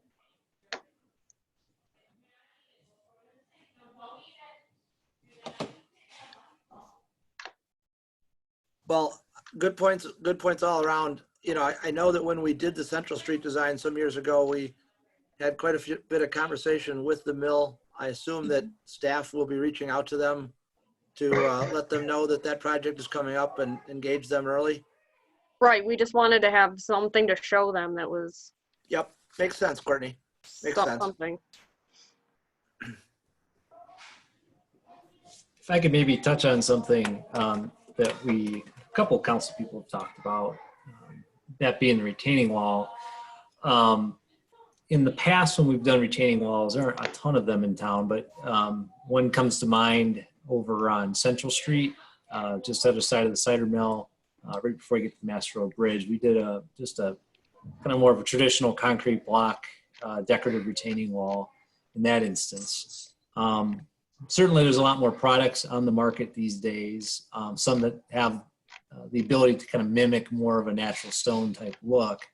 I don't think any of them are going to match exactly what you have right now with kind of the field stone block wall that exists on that kind of the north side of Broad.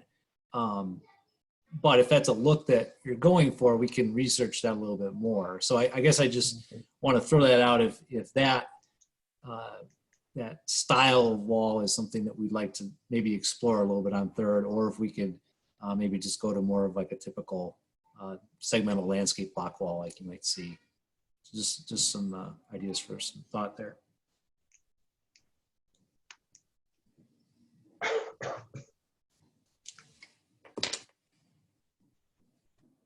Paul has his hand.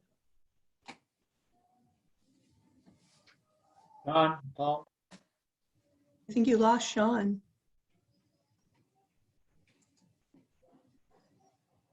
It looks like Sean did disconnect. Yeah, he must have disconnected. Well, his connection went Am I bad. running the meeting now? Right, yeah, you're up. Well, you can call on yourself now, Paul. Okay. It was well, good. It was questions on that we've been talking about on the curb there next to the mill. So am I assuming, I think they have 4 parking spots there, 1 handicapped, and then 3 others there on that side. Will there be a curb there that will not allow that on that side? Or will there still be perpendicular parking on? I think we intend to still have access to their site, so it might not be where the whole thing is accessed, but there'll be access points so that they can get to the sites for their trucks and their unloading and things. Yeah, well, there's 2 access points now. Those will probably be narrow, I assume. They're not going to be big wide like they are now with nothing there.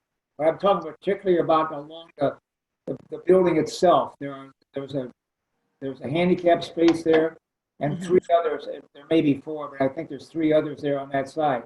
Is there a curb there that doesn't allow that anymore, perpendicular parking along that building, or is that going to be eliminated with them? Because that was a major concern when we talked about Central Street there with them, eliminating parking contiguous to their building. Right, we haven't had any discussion. I want to just know what the plans are. Yeah, and we're not to that level of detail yet. That's why we haven't met with them yet, because we just needed to figure out, I mean, now we're talking about adding bike lanes and different things. Now we need to look at it and see where we can provide those access points and if we can get people to those spots. Okay. So. Well, So one thing I would point out too is if you provide on-street parking, and if it maybe in certain scenarios it's used for other, but if it's primary, if the use is primarily for the mill, if that takes up space. So whatever we do, even though that a good portion of their part, what they're utilizing for parking lot is within right of way. Once we define it with the curb and have those defined access points, the wider the road gets, practically the smaller their site gets. So if the parking is really only going to be used for them anyways, if we can road as narrow as possible, that gives them more flexibility in what they're able to do on site behind the curb. So it's a trade-off. Right. And Paul, I think just to pick up on your discussion about interacting with the mill and making sure they have the number of spaces they need. In 2013, we had quite a bit of discussion with them. That really a lot of the debate centered around whether we could have perpendicular parking right off the road, which is what we have right now on Central Street. And what's different about this time is that now the parking would be on the basically you coming around a curve, so there's some loss of sight distance, whereas on Central Street it's pretty wide open. So if somebody's backing out of those spaces on Central and you're coming into town, you're going to be able to see them pretty much all the way from before the railroad tracks even. But in this instance, when we're coming around a curve, those parking spaces are right there. So that's just part of the study we'll have to look at.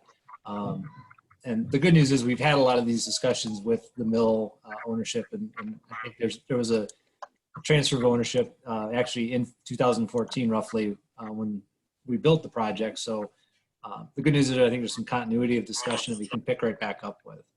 But as Courtney mentioned, we just haven't really had the opportunity to have those conversations. But with these decisions being made today, it'll allow us to be informed when we go have those discussions. And I'm sure there will be follow-up with council on the outcomes of those. If I can make one clarification, Patrick, the mill ownership is what I think transferred from one entity to the other. But the property itself, I think, is still owned by the original person. Yep, thank you. Justin, I'm going to need your help. I lost my internet connection on my computer, so I'm on my phone. Can you tell me if anybody else has questions on this topic? Sure. As of right now, I'm not seeing any hands. Okay. You pay your bill, Sean? What's that? You pay your bill. Well, my wife is still watching TV upstairs, so I assume so. Well, I'm glad I don't have to run the rest of the meeting, so I'm glad you're back. Yep, thanks. Thanks. Are there any more comments made by OHM at this point or staff? I know Kurt joined us this evening. Kurt, did you have anything to add as our street foreman?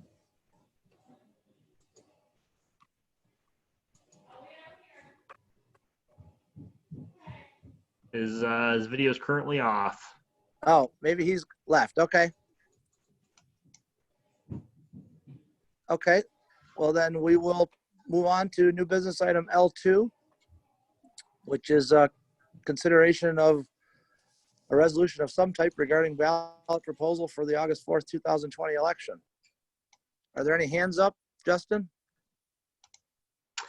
Jim Smith. Okay, I'll recognize Jim Smith. Yes, I'd like to move we approve the second resolution beginning on page 65. That is the one to rescind. Yes. Okay, motion by Smith. Donna Fisher has her hand up. Okay, Ms. Fisher. Seconded by Fisher, did I hear? Yes. Okay, second by Donna Fisher, thank you. Council discussion?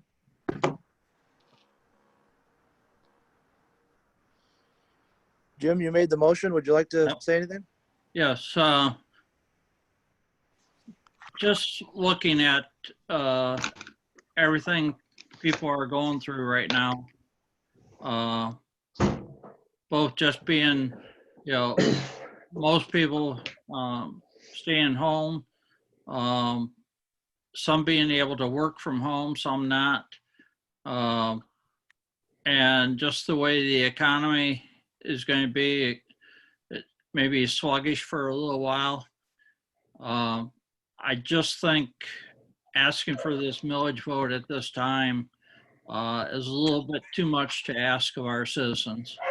I think they, hopefully we will be able to move into a time of, beginning to recover.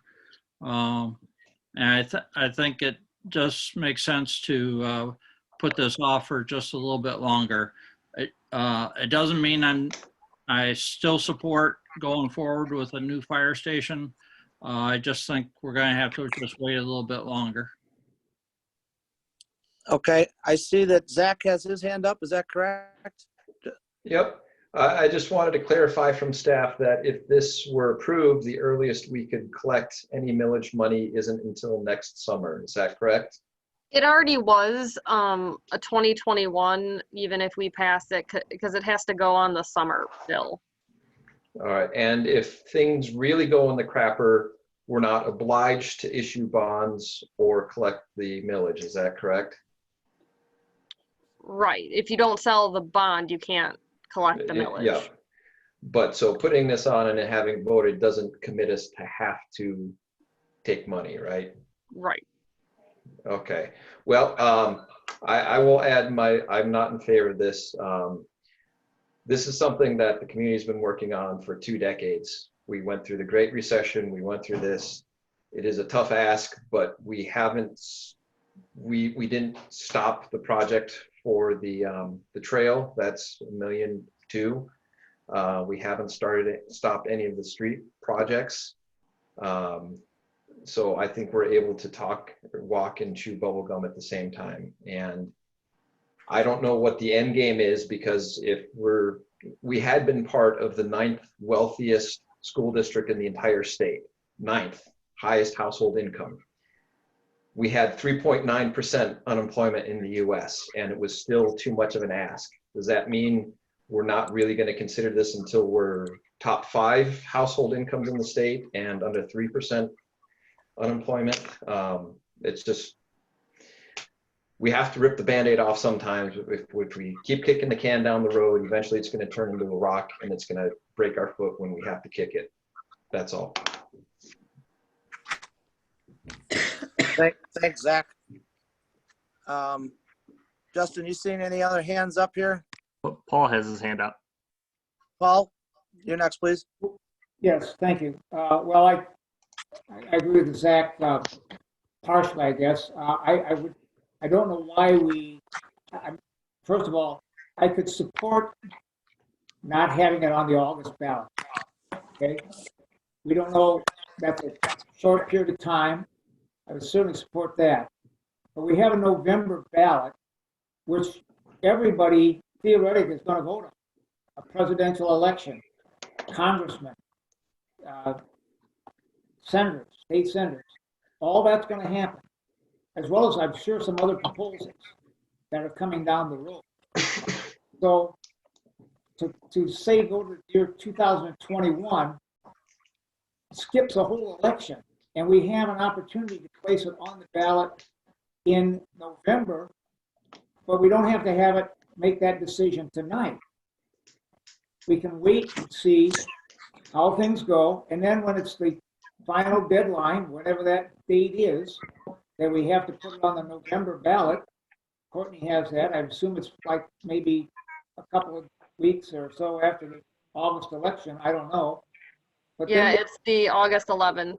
August 11th. Thank you. So we can have that decision then. That's 2 months away. And so I think that to have that decision and make it now is very, very premature. I would also say that, and I don't know if I've heard it correctly or not, but that there will be a vast desire to have a lot of buildings done. And I don't know what that has to do with the cost of a fire hall, but if that's true, the bids are going to be outrageous. We'll be another $300,000 to $500,000 or $1 million behind again. That's a big rock, as Zach just made the analogy. So I'm not in favor of this at all. I hope that we would not make this decision now to delay it until 2021 and make the decision again make the opportunity to make this decision again in August. Thank you, Paul. Zach has Looks his hand like, up again. Zach, do you have your hand back up again? Yeah, I was just going to make a motion to amend the resolution to place it on the November ballot with the corrected language in the earlier resolution, or the resolution that appeared above page 65. Okay, so motion by Zach to amend. Is there a second for that? I can, go ahead. Julie, was that Somebody else you? speaking? Yes. Okay, so second by Julie to amend the motion. So it would, essentially, we're rescinding the August language in the amendment and pushing it to November. Is that what I'm understanding? Yeah. Okay, discussion on the amendment? May I ask Zach a question about a friendly amendment? Yeah.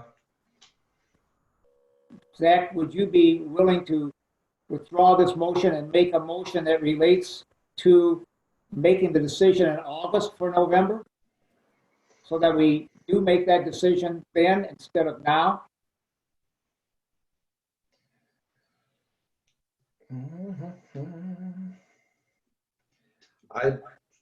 I'm open to it, but I'm not sure what extra value that gets us, because we can always resend it as we've been working at here. All right. Okay, so that, we're still where we are. We've got a motion to amend, which is gonna essentially rescind the August election and put it on the November election. I'm just trying to make sure I keep track where we are. Is there other council that wants to discuss the amendment? Because what this is going to require that we vote on an amendment to the original motion and then the original motion. The way we're proceeding. So I don't see any hands on my phone. Do you, Justin? I see no hands. Okay. Well, then, seeing no further discussion, I'd like to ask Ms. Jones to call the vote to approve the amendment to the original motion. Again, this is going to require 2 votes, but if the amendment, a vote of yes, would modify the original motion. Okay, a vote of no would not. Everybody understand? Yeah. Okay, Ms. Jones, please call the vote to amend the original motion. Okay. Cousins, Yes. Bell, No. Knight, Yes. Michelle's, Yes. Smith, No. Fisher, No. and Keo. No. Okay, so the original motion is still on the table by Smith, second by Fisher, to postpone the decision until 2021.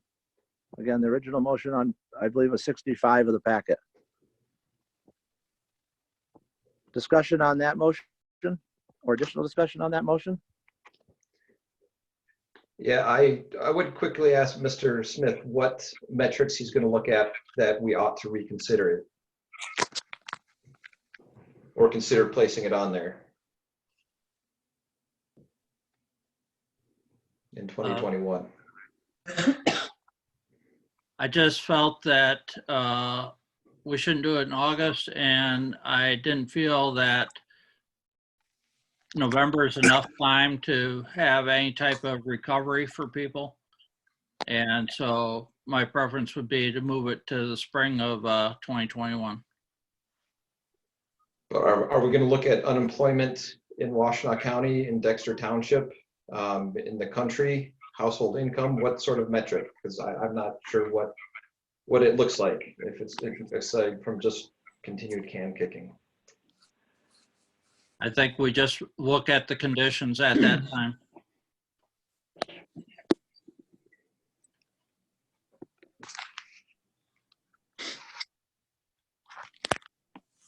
Paul has his hand up. Okay, Paul? He must be waving it in the video.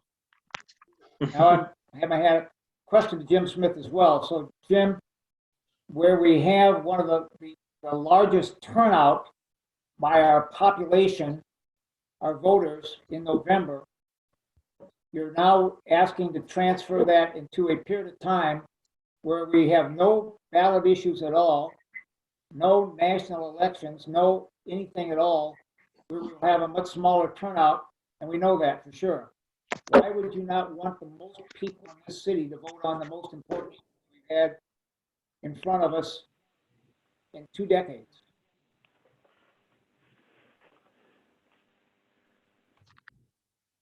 I've seen in a lot of municipalities that when ballot proposals are put in with a presidential election, that they a lot of times are missed because they end up on the backside of the ballot.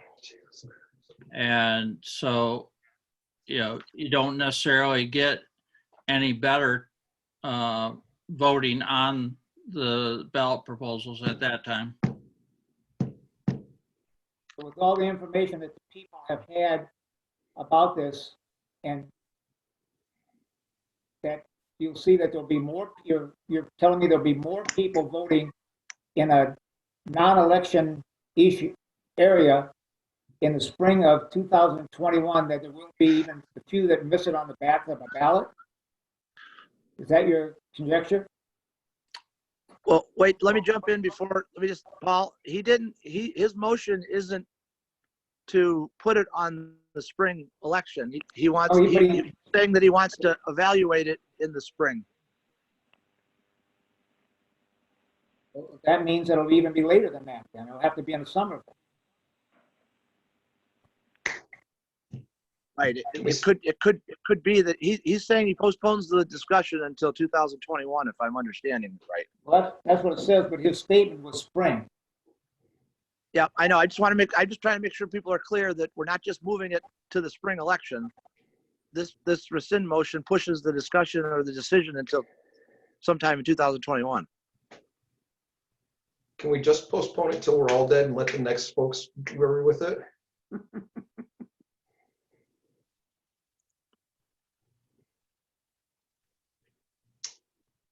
I'll say my final thing. I can't vote for this. It has no structure at all of why we're postponing it, other than the feelings that we have a bad economy and people aren't feeling good. And we want to see how people feel at that time. There's a myriad of ways that we can text that out. The school district just recently decided not to have a bond issue because they sent out surveys to see how the people felt. And so that's possible that we can do the same thing. And if we feel that, then we have a concrete way of determining how people feel in the city. It's a concrete way that we can survey the people without a vote. I don't know why we wouldn't do that, to find out what their feelings really are. Then we could delay depending on what that is. But to delay it just to 2021 because we have a feeling that people won't vote for it or that things will be better then doesn't make any sense to me. It's not a responsible guess of how people are going to feel.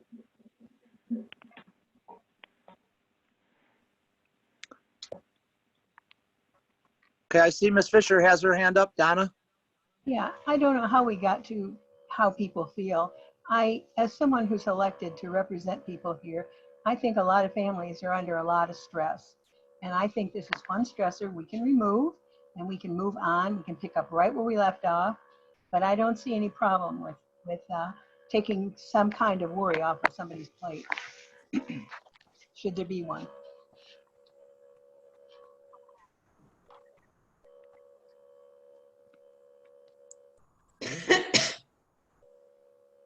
Okay, thank you, Donna.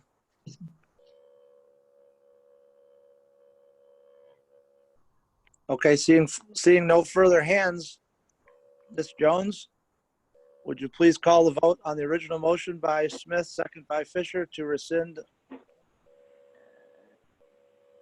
Okay, Bell, Yes. Cousins, No. Fisher, Yes. Smith, Yes. Michelle's, No. Knight, No. Keo. Yes. All right, so I would ask Courtney, if you could put a little note in the file, maybe not the first meeting of January, but maybe the second meeting of January. Let's make sure we bring this back around for at least a reminder of that it's out there, please. Okay.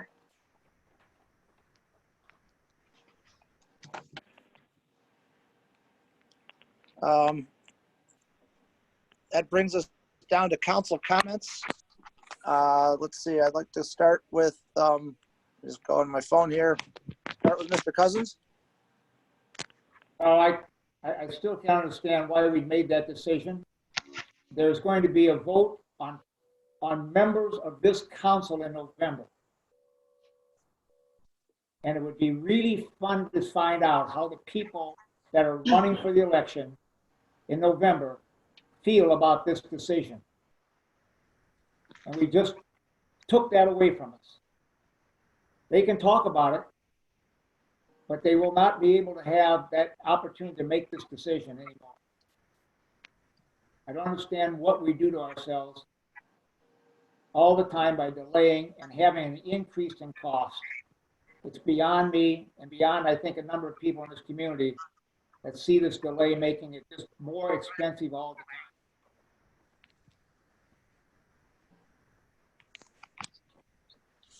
Thank you, Paul. Anything further? Okay. Everybody stay well and stay healthy. Okay. Yep, you too. Zach, you're next on the list on my phone here. I'd best not. Okay. Stay well, stay safe. Donna, you're next, please. Yeah, I'm channeling Joe Semafero. Those dumpsters, they're clothing containers or whatever they are, they've moved from the back to the front down at the mill and out at the shopping center. And I think there's one down at the bottom of the hill here. So one time, they're not ours. And so they have to get permission from the people that they're sitting on. So can we explain that we don't really want them out front like that?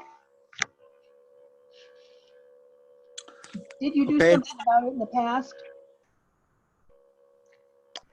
I don't remember. I'll have to talk to Michelle about it and we'll figure something out. We can at least make sure they're not in the right of way.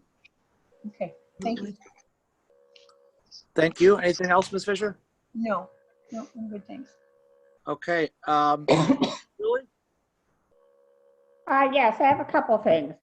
Okay. Because I have the premier view of the park right outside my window here now. I get to see all the activity that takes place there. And I have noticed that, and I'm sure this has something to do with the restaurants being closed and people can't sit in the restaurant. So a lot of people are sitting in the park area, right, the one up, the two seating areas at the top, right next to the road here. And I've noticed some people leaving their trash on the park benches rather than putting them in the trash can. I know there is one trash can on the one circular area, but there's not one in the second one. We may want to consider putting a trash can on that second circular area that has the 3 benches. So yeah, something to consider. I actually took A&W trash from there myself. I took A&W trash from there myself last week. Oh. Because you're right, they do just leave it on the bench. Yeah. It's unfathomable, really, but yeah, like Justin was saying, we did just order a couple new trash cans. Trash has been an issue. Dan was saying that it's almost like we need to put a sign on them that says, if this can's full, there's one like 10 feet away, please use that one, because it seems like everyone's putting it in the same can when there's an empty one not far away. But we have added some temporary cans and some other things just because we have noticed trash being an issue. So thank you. Okay, thank you. And I have one other thing. As I'm walking, I do notice that the DTE, when they decommissioned the substation here on Broad, they were kind enough to leave 10 bricks right in the corner. Do you know what their intention is with those bricks? Of course, you know, I want to buy a brick or have a brick for a memento, so. Yeah, I know there was an issue because of the potential PCBs, so I don't think they wanted anyone to take them. I didn't notice that they had left some, so I know they still have some potentially site cleanup when they take down the fencing, so. Right. Are the bricks within the fencing, Julie? They are inside the fencing, yeah. Yeah, I think that it just means their contractor hasn't finished them, but I can follow up if you would like. I would like that, yes, please Okay. do. Well, yeah, I would just like one of those two as a memento, because that's our history, that little building there, and it's no longer there. So, thank you, Michelle. Yes, ma'am. That's all I have. Okay, thanks, Julie. I'll go to Jim Smith next. I have nothing more. Okay, and then I think Scott Bell, please. I just wanted to say everybody stay safe and I wish you good health. Thanks, Scott. Thanks, Scott. Same to you. Okay, we are back around to non-arranged participation. Do we have anyone that would like to speak under non-arranged this evening? I don't see any hands up. Justin, do you? I I have can make muted a- everyone. Yeah, I can make a quick comment on Kurt's behalf that he can only listen today, so he was not able to comment. He was listening, he just can only listen. Oh, okay. Well, good. We'll tell him thanks for tuning in. Well, he can hear you, but he's still there. I did Okay. have one thing I forgot to mention. Okay. There will be a temporary banner sign put up on the berm in front of Shops of Dexter. That's the retail plaza next to Bush's. Just, it's a temporary sign just to let people know that those businesses are open. Okay. Okay? All right. Thank you. Thank you. Is there? I don't see any other hands. Do you, Justin? I do not. Okay, then I will seek a motion for adjournment, please. So moved. Adjourn. Moved by Smith. Was it second by Knight? Yeah. Okay. All those in favor? Aye. Signify by saying aye. Aye. Aye. And those opposed? We are adjourned at 8:01. Thank you, everyone. Have a good night. Be safe. Thank you. And we have our workshop on Wednesday. So talk to everybody on Wednesday. Thank you. See you then. Bye-bye. Good night, everyone. Have a good night. You too.